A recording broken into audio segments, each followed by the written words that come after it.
وجہ سوال ہستے براتے سوال کو تھا کہ اگر فجر نماز جو ہستے اشتا تھا تو سنتاں کوانٹ میں بوانا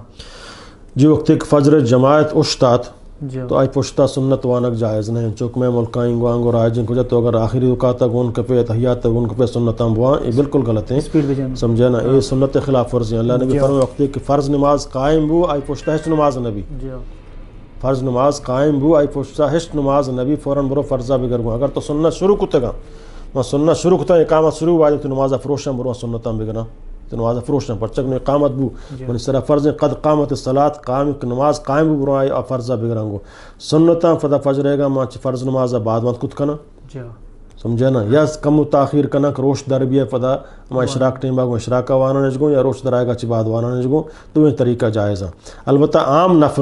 عام نفل بغیر سنت قضائیہ عام نفل ماں فجر نمازہ چی بعد فرضاں چی بعد تا روش در آئے گا وانت کت نہ کنا بلے سنت منی فش کب تگا سنتاں وانت کت کنا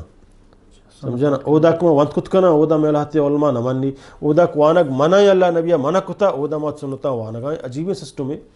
حدیثہ تو بچار اودا سمجھے نا ترسر عام نفل ممانیت ہیں یہ تھی سنتی ضروری قضا ہوتا ہے اگر تو وانت کت کنے وانے اجازت ہیں اگر صبر کو روش در آئے گا بعد وانے اور اودا حدیث منع اتکک بالکل تو سمجھان جماعت فرض اشتاد پشتاد کے نماز نبی اودا ما خوشکا چے ہوتا بنائیں تک جب سنتاں بہت تو ہمیں رکاتا گون کپے گون بالکل اشیاء سمجھانا غلط ہیں فجر نماز سنتاں تو فجر کو اشتاد کا اقامت بو طرف فجر فرض گرگیے رندہ سنتاں فرض نماز اچھی بعد ہم وانت کت کنے اگر صبر کنے روش در آئے گا بعد وانے یہ ہم سمجھانا وانت کت کنے